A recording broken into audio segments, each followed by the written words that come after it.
Hey guys, it's Jen Coyle from HelloBrio.com. In today's lesson, I'm going to show you how to make a repeating pattern in Illustrator using the scatter brush. Before you get started with your repeating pattern, make sure you have your motif figured out. A motif is something that repeats throughout a repeating pattern. It can be one motif, two motifs, or however many you want to have.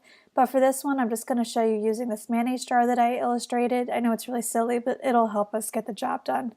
So you want to make sure that you've digitized any sort of piece to your motif so that it can be in one piece here. I've gone ahead and digitized this ink drawing into a vector using image trace in Illustrator using the 6-color option. If you're not sure how to do that, go ahead and watch my image trace for Illustrator video. So I'm going to zoom out here. Now what we need to do is make a scatter brush. So click on your object, the digitized version, and go to your brushes panel. If you don't have that open, go to Window, Brushes. With this selected, create a new brush by hitting the new brush icon. Hit scatter brush and then click OK. And go ahead and name your brush. Click OK. Now deselect your item and then hit B for the brush tool. And you already have your new brush selected, so I'm going to collapse this. And you just want to draw a squiggle on your artboard. I have about a 2000 by 2000 pixel artboard. So this obviously is way too uniform.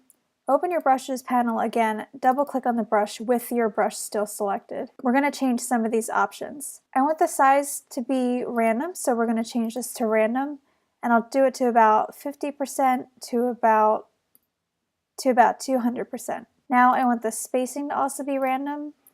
Let's do 100% to about 250%. That looks pretty good. Scatter I also want to be random. And this is the distance that it travels off the path that you just drew. So that looks pretty good. And I want the rotation to be random as well. I'm going to want this to be all the way to a negative 180 degrees to all the way to 180 degrees positive. So you can see that it's changing in the background because I have preview selected. I'm going to go ahead and click OK. When prompted, click Apply to Strokes. And then we can zoom out a little bit by hitting Command- on our keyboard. This is my artboard, which is 2000 by 2000 pixels. I need for the mayonnaise jars to kind of fit in here a little bit better than this. So just go ahead and double click on your brush, which will bring up the scatter brush options again, and you can adjust the size, spacing, scatter, and rotation until it looks good in your artboard. You kind of want it to fill the artboard and fit nicely. So I'm going to adjust the size a little bit more. Maybe you want them to be smaller. Adjust the spacing a little bit. I want the scatter to be a little tighter, so I'm going to bring it closer to the midway point here. The rotation is good, so I'll leave it like that. And adjust the scatter just a little bit more so it's a little tighter. That looks good. When prompted, always just say Apply to Strokes. Now you have a choice whether you want to redraw your brush stroke or you can click on the brush, just a single click, to rearrange the items from your scatter brush. So you can see if I click on it multiple times, it'll kind of rearrange things like that. I actually think I want to redraw this entirely. So I'm going to hit V on my keyboard for the selection tool and then hit delete, and then B for brush tool, and I'm going to draw a more kind of planned out line here. And that looks pretty good. So I'm going to close this brush panel and zoom into my artboard. This is looking pretty good so far, but say I want to start to move individual pieces. I'm going to go to Object, Expand Appearance. I can ungroup them by hitting Command-Shift-G. And now I can begin to move these around. I do want to have some of the mayonnaise jars overlap. So I'm just going to bring them to the edge of the canvas. I don't want the mayonnaise jars to overlap on each other, so I'm going to let that go. Let's say I want to randomly add some more mayonnaise jars. I'm going to hit my brush tool again and draw some more here. That's pretty good. I'm going to go to Object, Expand Appearance again, ungroup them by hitting Command-Shift-G, and then I can start to move them around. I'm going to make sure I have overlap on the top and the left overhang of the artboard, but nowhere else.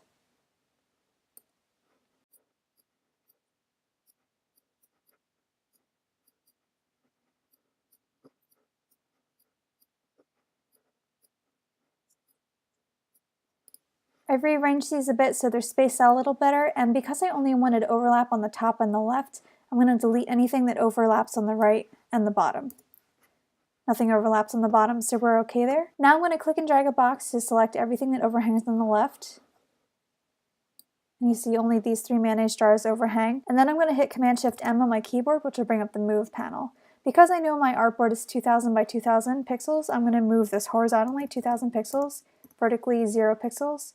I can click Preview to see where they're going to move to, but I actually want to hit Copy so that I have 2 copies here. Now I'm going to do the same for anything that overlaps on the top. Hit Command-Shift-M again, and I want this to move 0 pixels horizontally and 2000 pixels vertically. I have Preview selected, I'm going to just hit Copy, and now we have that. Now I'm going to add my background. I can do this by going on the rectangle tool, which is M, clicking and dragging a box, and changing the color. Let's say I wanted the fill color to be something light blue, so I'm going to choose this blue using the eyedropper palette. I'm going to just pick a lighter blue here, the color picker, and I'm going to send it to back by hitting Command-Shift left bracket. That looks pretty good. You know what, I actually want this little mayonnaise jar up here, so make tweaks as you need to. Just don't tweak anything that overhangs the edges, because if you change something on the edge, say I wanted to move this jar, I would also have to move this jar as well. Once you're happy with your arrangement and your background, go ahead and click on your background, hit Command-C to copy it, and then hit Command-B to paste in the back. Now you want this to have no fill and no stroke, so I'm just going to click no stroke here. So it's an empty box. Now click and drag a box to highlight everything on your artboard as well as things that overhang the artboard. We're going to drag all of this to the swatches panel. You can see it right here. This is just our new little pattern swatch. Now you can zoom out on everything. And I'm going to draw an entirely new rectangle over here to the right.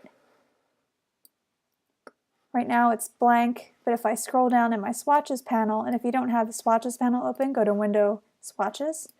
I can click on my pattern that I just created.